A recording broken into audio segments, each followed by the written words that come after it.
Hi everyone, back again. This is totally for a discussion thing, no tarot reading in the evening. Uh, Something related to the subjects we've been discussing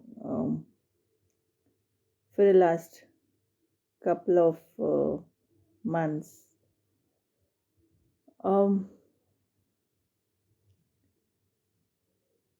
अभी जो recent में कुछ incidents सामने आ रहे हैं, they're definitely disturbing. They're definitely you cannot expect the real human beings doing such things, but हो रहा है ऐसा. आप जो रिसेंट सुसाइड केसेस हैं उनको देख लें, या कुछ और जो हीनियल क्राइम्स हो रहे हैं against human, they are also being you know who is guilty, the other human beings only ना. तो शायद ऐसा हो रहा है कि हम एक ऐसी स्पीशी हो गए हैं, the human beings, the homo sapiens, एक ऐसी स्पीसी हो गया है जो जिसके अंदर भावनाएं बची ही नहीं है, जबकि इंसान के अंदर मेन जो एलिमेंट था वो ही रिश्तों का, भावनाओं का, समझदारी का, ऐसा कुछ कह सकते हैं कि हुआ करता था. But now things have totally changed. आज मॉर्निंग में there was a case, case study था, और I was going through the details of the case. Something really disturbing. I don't have words to describe a few things. पर कुछ चीज़ें ऐसी हैं जो बहुत ज़्यादा डिस्टर्बिंग हो जाती है. झूठ सबसे बड़ी जो प्रॉब्लम है आज की डेट में, वो है झूठ पर बेस करते हुए रिश्ते. हर चीज़ में झूठ, हर चीज़ में कुछ ऐसा कि लोग ये सोचने पे मजबूर हो जाएं कि क्या है, हमसे कहाँ गलती हो गई.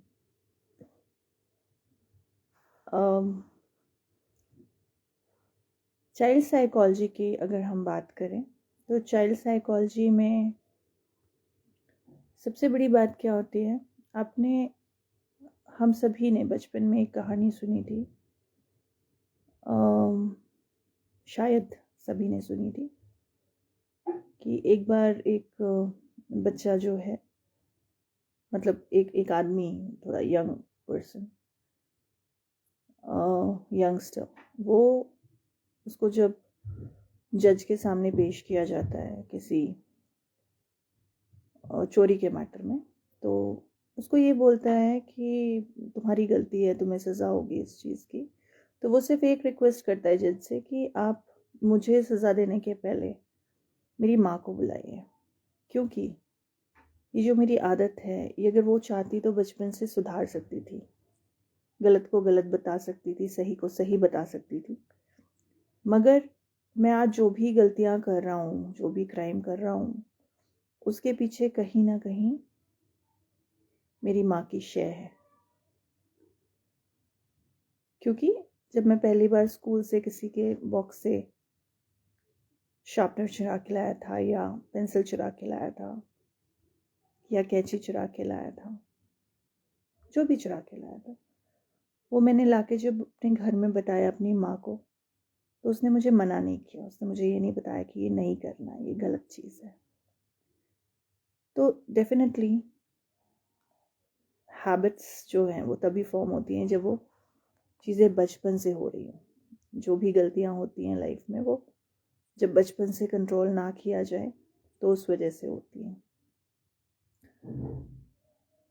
एंड आई हैव ऑब्जर्व्ड, क्या होता है, पेरेंट्स कई जगह गलत क्या करते हैं, आउट ऑफ लव, उनका कोई ऐसा इंटेंशन नहीं रहता कि मुझे अपने बच्चे को बिगाड़ना है या कुछ, लेकिन पीयर प्रेशर एक ऐसी चीज़ होती है कि पेरेंट्स जो हैं छोटी छोटी बातों पे झूठ का सहारा लेते हैं अपने आप को बेहतर बताने के लिए, अपने बच्चे को बेहतर बताने के लिए। I have seen such incidents कि बच्चे के भले ही 50% मार्क्स आते हो, बच्चे के भले ही 60% मार्क्स आते हो, किसी और रिलेटिव के शायद बच्चे के 70+ आते हो, 80 आते हो। तो कई जगह ऐसे पेरेंट्स को मैंने करते देखा है कि इसके तो 75% आए थे। अगर आपके बच्चे के 50% मार्क्स आए हैं, 75% नहीं आए, क्यों झूठ बोल रहे हो? किसी भी चीज़ को बढ़ा चढ़ा के बोलना या एक्सपेक्टेशंस को हाई सेट करना कहाँ तक सही है? और फिर धीरे धीरे होता क्या है कि ये हैबिट में फॉर्म हो जाता है लोगों की। साइकोलॉजी की जब हम बात कर रहे हैं, चाइल्ड साइकोलॉजी की, बच्चा वही सीखता है जो वो देखता है, बच्चा वही करता है जो वो आसपास में देखता है। तो why do you have to set the wrong examples?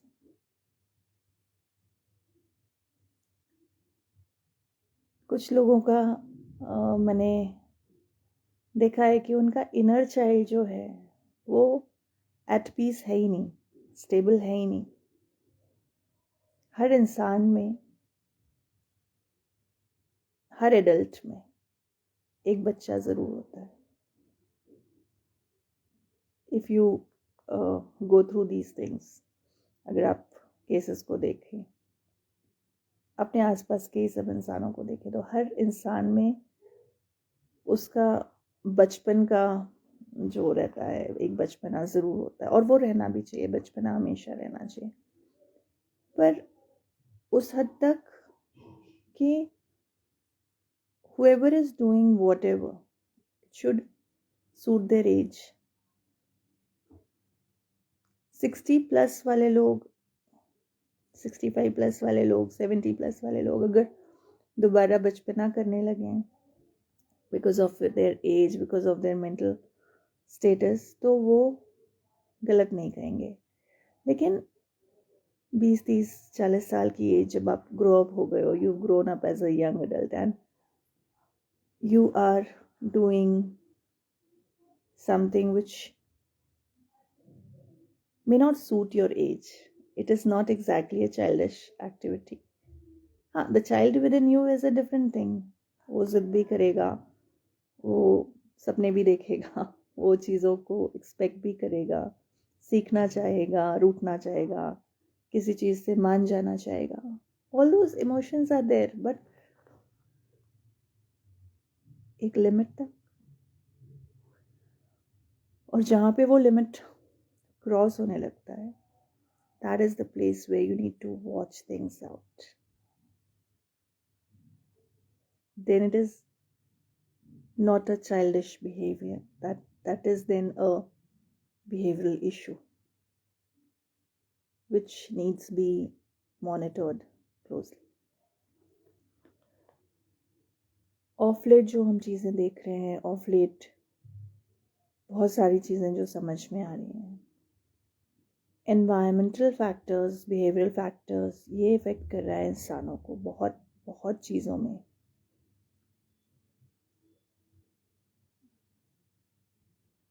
Good evening Siddharth, good evening Madan जी.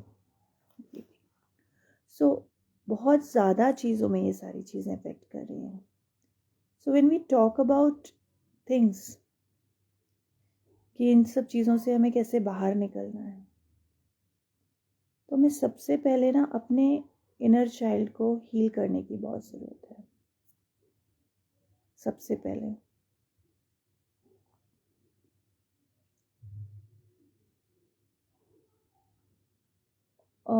अंदर का जो आपका जो बच्चा है उसको हील करने की बहुत ज़रूरत. क्यों कह रही हूँ मैं? क्योंकि कई बार क्या होता है, जो बचपन के डर होते हैं ना, वो बड़े होके बहुत भयावह रूप ले लेते हैं. बचपन के कुछ ऐसे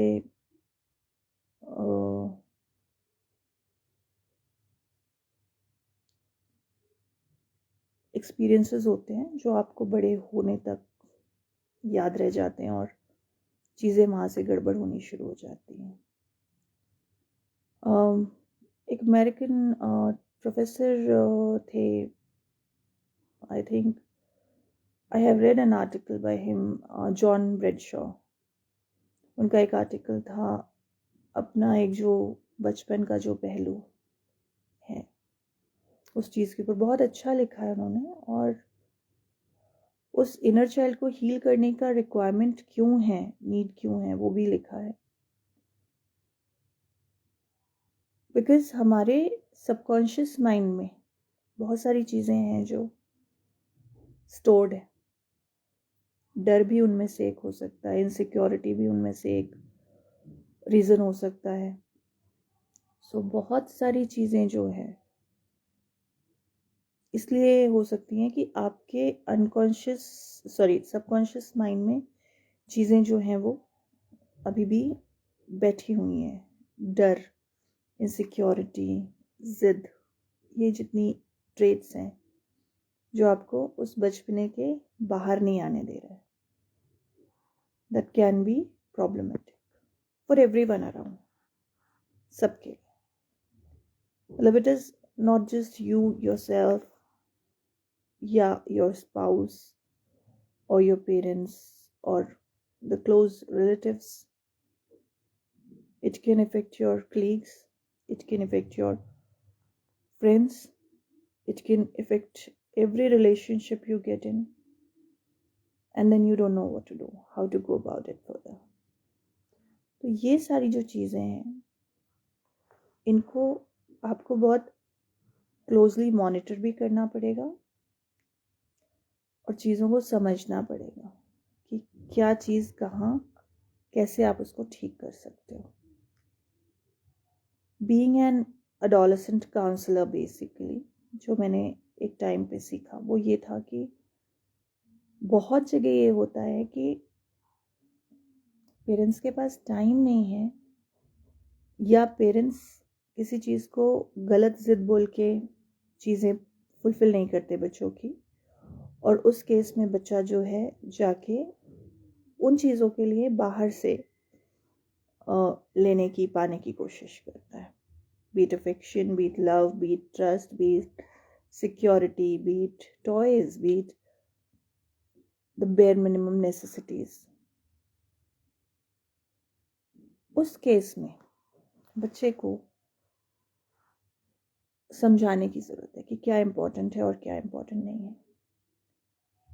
चिल्ला के, मना करके हर चीज़ को, ऐसा नहीं कि बच्चे ज़िद नहीं करते, करते हैं, बहुत ज़िद करते हैं। कई बार वो समझने के लिए तैयार ही नहीं होते कि पेरेंट्स को कितनी मुश्किल हो रही होगी किसी चीज़ के लिए, या कितना अननेसेसरी होगा कुछ जो शायद उससे कुछ ज़्यादा इम्पोर्टेंट चीज़ें ज़रूरी होंगी लाइफ में। पर उस मोमेंट पे चाइल्ड साइकोलॉजी को समझना बहुत ज़रूरी है। Hi Seema, hello Arun ji. I am not doing a tarot session right now, I was just discussing in general. If this is anything related to the tarot, you can just write tarot. Yes, तो मैं कल जो दोपहर में session करूँगी उसमें I'll pull out a card for you. So basically, what we were discussing was the psychological जो inner child का इशू आजकल देखने में आ रहा है, जो इतनी इनसिक्योर्ड हो गई है लाइफ। तो how to heal the inner child, this is the most important aspect of today's discussion. क्या होता है, हम ना बहुत जल्दी बहुत ऐसी बातों में आ जाते हैं कि हाँ, आप every second person will suggest you yoga कर लो, every third person will suggest you कि go for a retreat, go for a rejuvenation camp, you go for a trekking, you go for a certain thing. But then क्या होता है ultimately, ये जो emotional wounds होते हैं या जो ये इमोशनल प्रॉब्लम्स होते हैं जिनसे एक आदमी डील कर रहा होता है बचपन से, वो जैसे जैसे उम्र बढ़ती है वो गिल्ट फैक्टर जो है वो बढ़ता जाता है। इसके लिए सबसे पहले वो इनर चाइल्ड की जो इमोशनल वुंड्स हैं, जो तकलीफ़ें उसे हुई हैं, जो चोट पहुंची है उसे, उनको समझना सबसे ज़्यादा ज़रूरी होता है।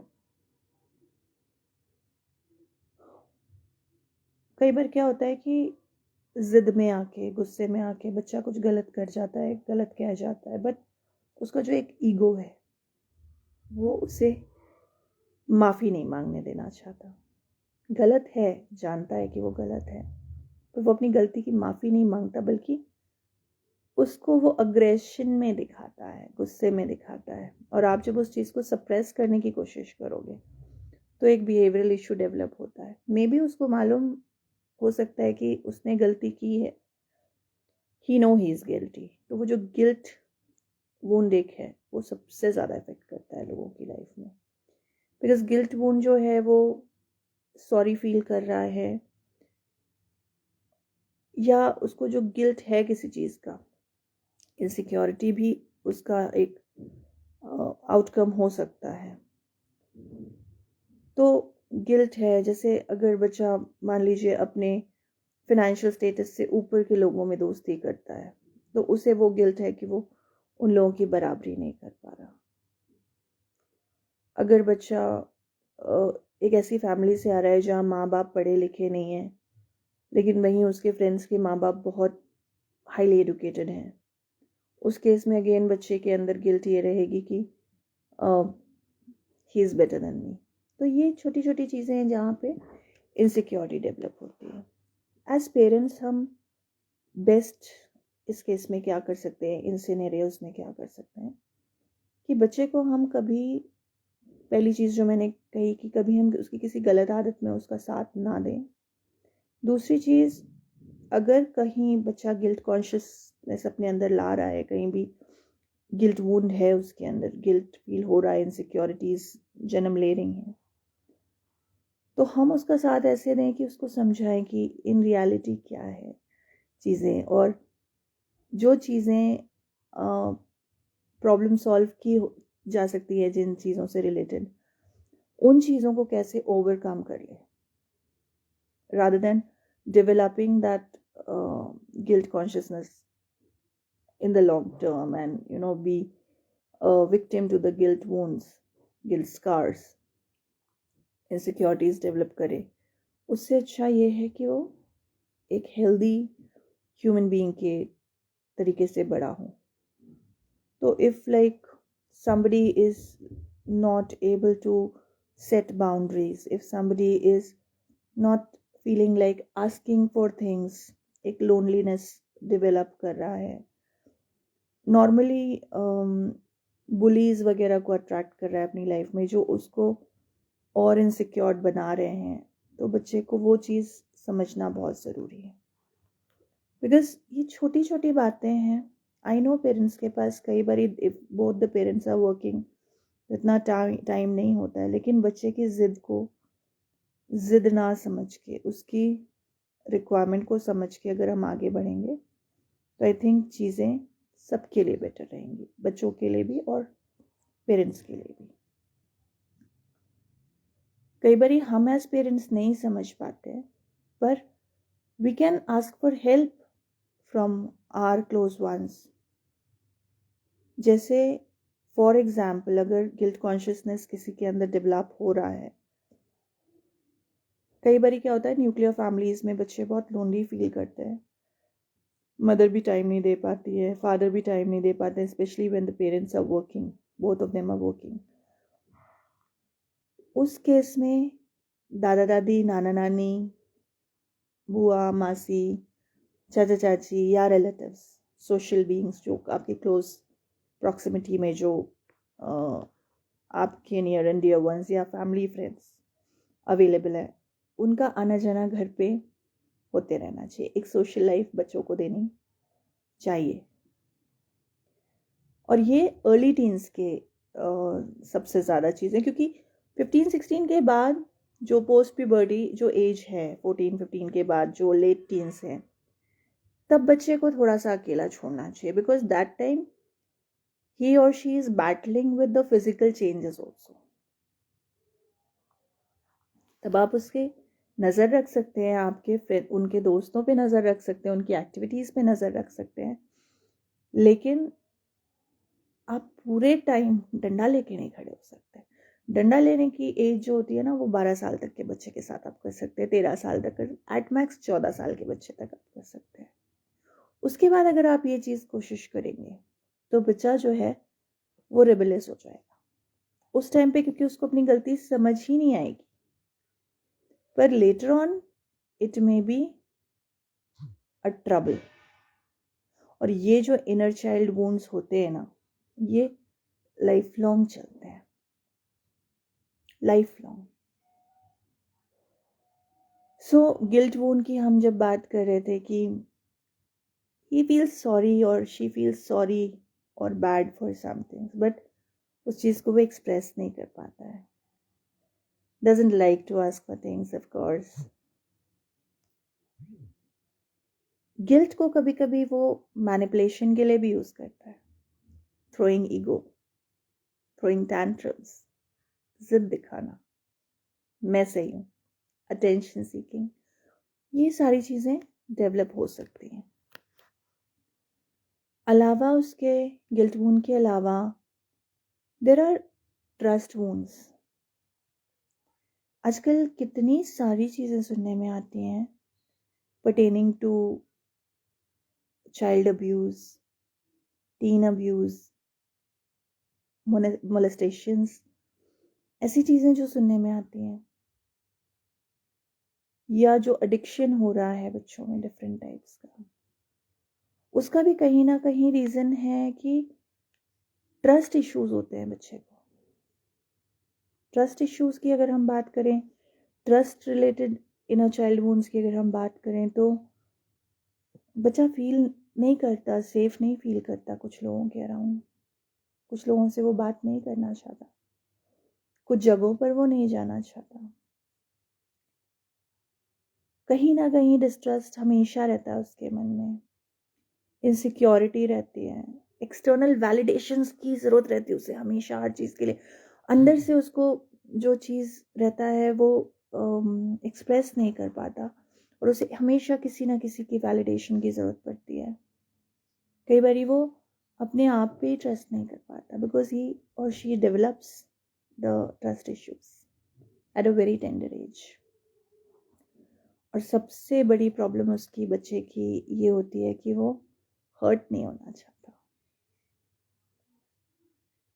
रिजेक्शन, नेग्लेक्ट, ये सब भी रीज़न हो सकते हैं। नेग्लेक्ट वुंड्स जो हैं, दे विल बी लाइक, जहाँ नेग्लिजेंसी होती है या नेग्लेक्ट होता है, वहाँ पर क्या होता है, बच्चा बहुत पजेसिव हो जाता है, ओवर पजेसिव हो जाता है। और उस ओवर पोजेशन का बहुत जो रिएक्शन देखने को मिलता है, it is in form of anger, wrath, emotional repressions. वो डरता है कि उसे वल्नरेबल ना समझा जाए। he might not she might not be able to express his fears, but वो स्ट्रगल कर रहा होता है कहीं ना कहीं अंदर से। वो भी इनर चाइल्ड इशू रहता है, लेट गो करना नहीं आता। बच्चा उतना बड़ा नहीं है, उसे लगता है कि मैं बड़ा हो गया हूँ, हो गई हूँ, पर they are not that big to tackle their problems alone. They should have a back. They should always have a back. बहुत जल्दी गुस्सा होने वाले बच्चे, बहुत कुछ बच्चे ऐसे होते हैं जो ना नहीं कह पाते, और उस ना को ना कहने के इसमें सबको खुश करते करते करते करते उसकी आइडेंटिटी कहीं खो जाती है। He or she loses her or his own identity, and then it is very difficult for him to know or understand how to manage the things। धीरे धीरे ग्रो करते करते सेल्फ वर्थ जो है ना, वो कम आंकने लगता है। सेल्फ वर्थ सेल्फ एस्टीम कम हो जाता है, नो कहते नहीं आता, इमोशंस बता नहीं पाता, दबाने लगता है अपने अंदर, घुटने लगता है, खुल के जीने लगता है। तो ऐसे केस में ये जो इनर चाइल्ड वुंड है, ये बहुत बुरी तरीके से अफेक्ट करता है। अबैंडनमेंट फील करता है, that is again another kind of wound. Abandonment में क्या होता है कि the child feels left out, he fears being alone, but he never expresses that I fear to stay alone, I'm scared of being alone. He hates being alone, he or she hates being alone, but they do not know how to express, how to tell that I need you. उनको नहीं आता बोलते, codependency बढ़ जाती है, they are dependent, totally dependent. डर के मारे they start behaving in a manner जहाँ पे लोग सोचते हैं कि ये गलत है, पर आप समझो कि वो कितना स्ट्रगल कर रहे हैं अपने आप में। नॉर्मली इमोशनली अनअवेलेबल लोग जो है, ये उनकी लाइफ में आने लगते हैं, उन्हें ऐसा लगता है, और ऐसे ही लोगों को वो अपनी लाइफ में अट्रैक्ट करने लगते हैं जो इमोशनली उनके लिए कभी अवेलेबल नहीं होता है। Abandonment, because they attract that thing in their life, because most of the time they are surrounded by such people. तो क्या होता है कि वो उस चीज से फेमिलियर होते चलते हैं।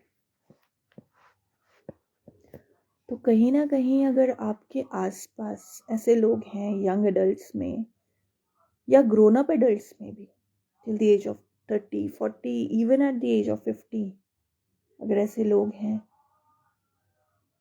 आप देखिए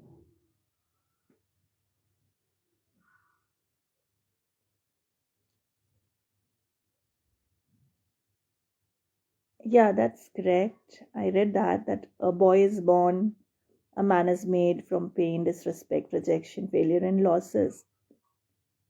But while the boy is growing up into a man, was he taught about these things?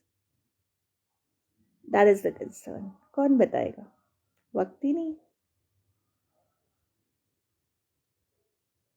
और ये कोविड के टाइम के बाद से चीज़ें ऐसी हो गई हैं कि स्कूल वाले they expect the child to do everything.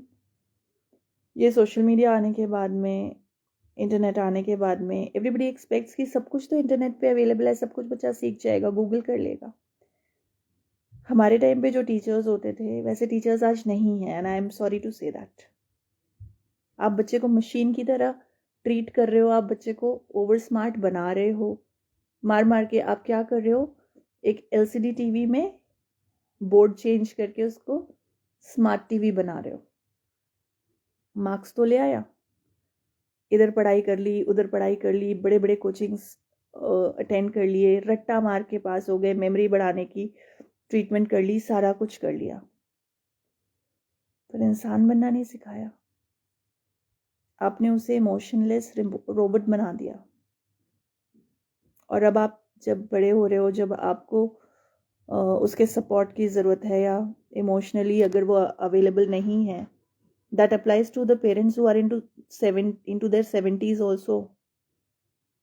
कि एक 40 साल का बंदा जो अपने ऑफिस में स्ट्रगल कर रहा है, अपनी फैमिली को सपोर्ट कर रहा है, और 70 साल के पेरेंट्स उसके, या 60s में जो लेट 60s में पेरेंट्स है, वो एक्सपेक्ट कर रहे हैं कि ये तो हमारे साथ शादियों में आता ही नहीं है, ये तो हमारे साथ फैमिली फंक्शंस में नहीं आता।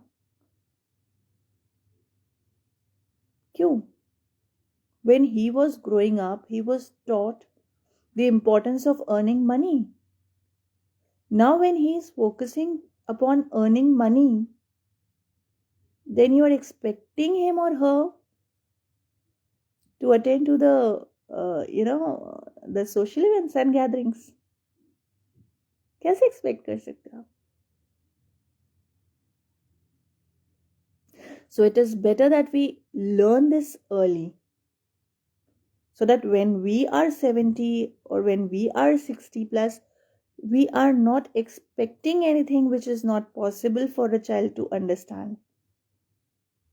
जो सीखा ही नहीं वो एकदम से एक रात में कैसे एक्सपेक्ट कर लोगे कि वो चेंज हो जाएगा. बोया पेड़ बबूल का तो आम कहाँ से पाओगे. So that is the issue. That is certainly the issue. And hence जो inner child को हील करने के लिए जो सेशंस हैं, जो भी अवेलेबल चीज़ें हैं, one can try those. Even I am planning to take sessions, but I'll be taking the sessions for 30 plus age group only. Because of some issues, I'll be taking the sessions for 30 plus age groups only at this point of time. Later on, maybe I might go for the child counseling also, which I've been doing for a lot of years, but now I want to take up the session for the grown-ups also.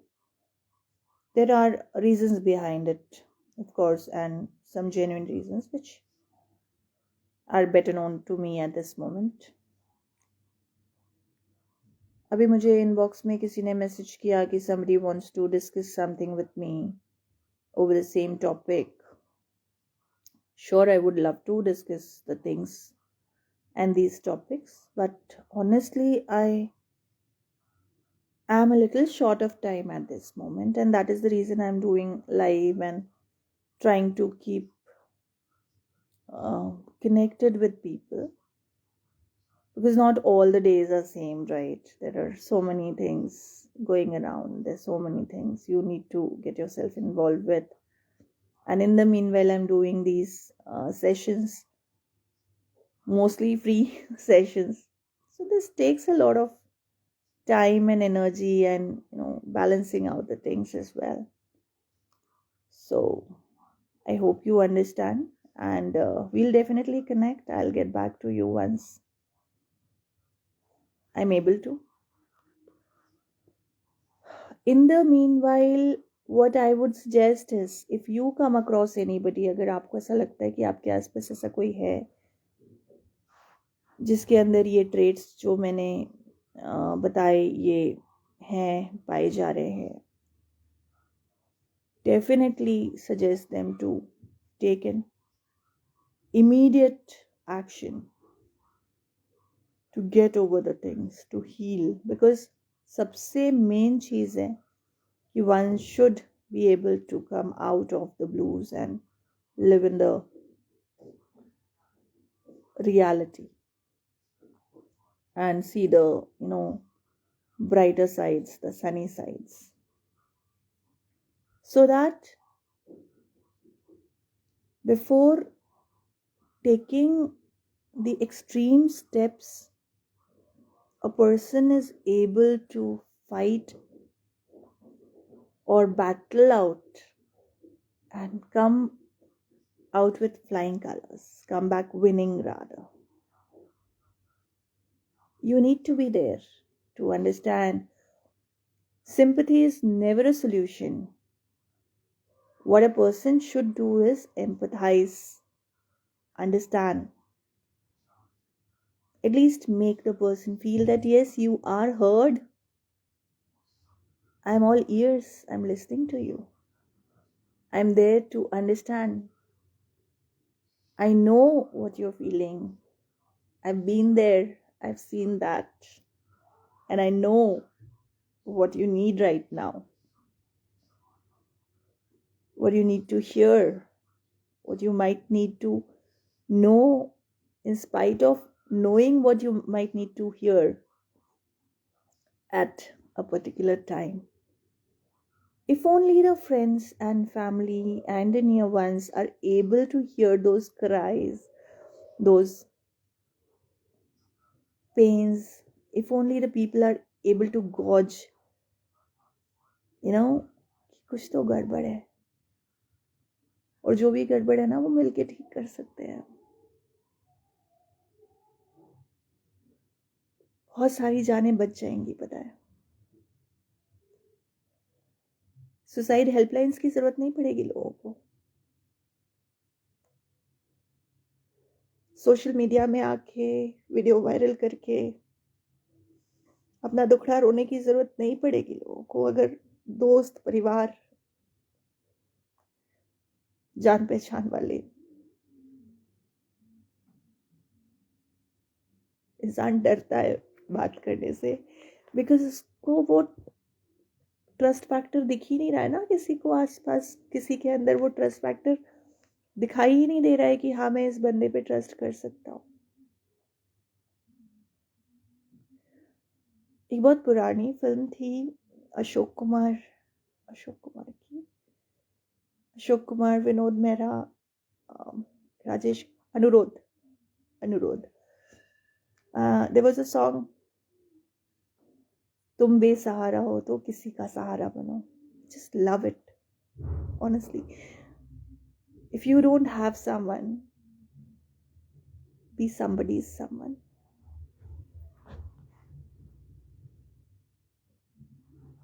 You know?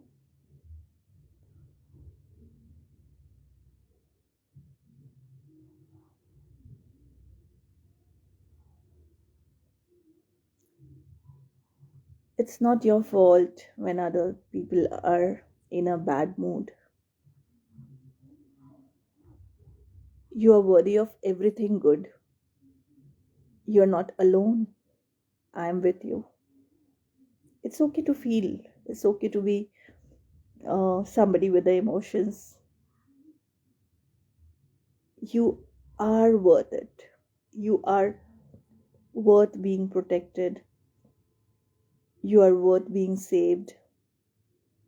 You are good and you are enough. You know, whatever happened with you wasn't your fault.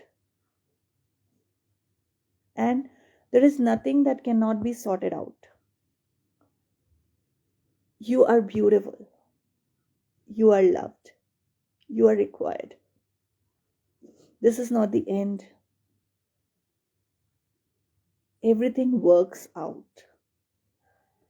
These are the sentences that you need to tell to people if you really care about them. If somebody is struggling with something, it certainly requires a little bit of time to get sorted. In the meanwhile, that particular person should not feel alone, should not feel that I don't have anyone to listen to me. I'm so alone, I'm so lonely that I cannot be helped. I cannot come out of this. Now the entire country is talking about that person. The entire country is making memes out of it. They're making YouTube videos. 1 घंटे की video, 1.5 घंटे की video, 2 घंटे की video. YouTubers are earning money. They are minting money about that case. Boss, where were you all when he was actually struggling? कहाँ थे तुम लोग? और ये सिर्फ एक अतुल सुभाष नहीं है, ऐसे बहुत होंगे आसपास देखोगे तो. There can be many female versions also. कुछ चीज़ें सामने आ जाती हैं, कुछ चीज़ें सामने नहीं आ पाती हैं. अभी थैंकफुली सोशल मीडिया इतना ये हो गया है, स्ट्रॉन्ग हो गया है. घर घर में हर हाथ में मोबाइल है, हर हाथ में. People can went out and they can record videos and send it to people to make it viral, to make it heard. पर कितना अकेला होगा वो इंसान जो समय रहते, जिसके पास कोई नहीं रहा होगा कि हाँ ये है जो मुझे जीने में मदद कर सकता है. No one wants to die. Nobody wants to die.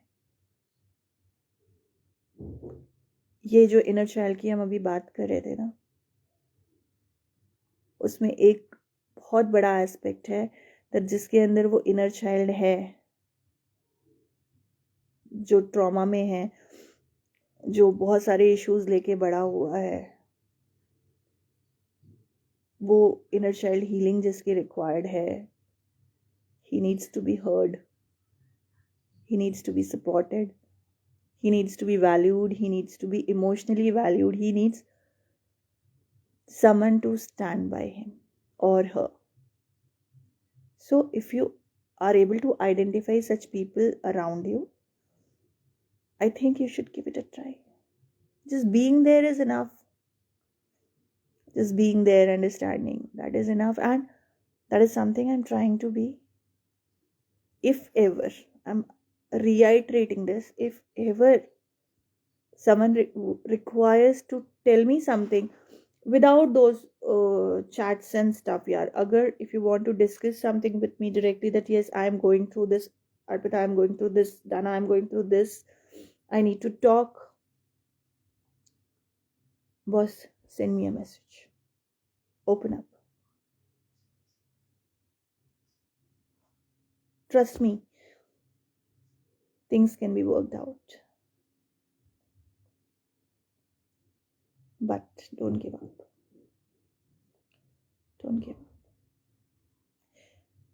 Actually, it's nice catching y'all, and this was the inner child thing. If anybody wants to know more about inner child healing, if anyone thinks that somebody needs help with this, I'll be soon conducting a Zoom session about it where people can join me in a close group, and you can definitely talk to me about it, talk it out, speak out loud, and certainly you'll be heard. Take care of yourselves and your loved ones. See ya.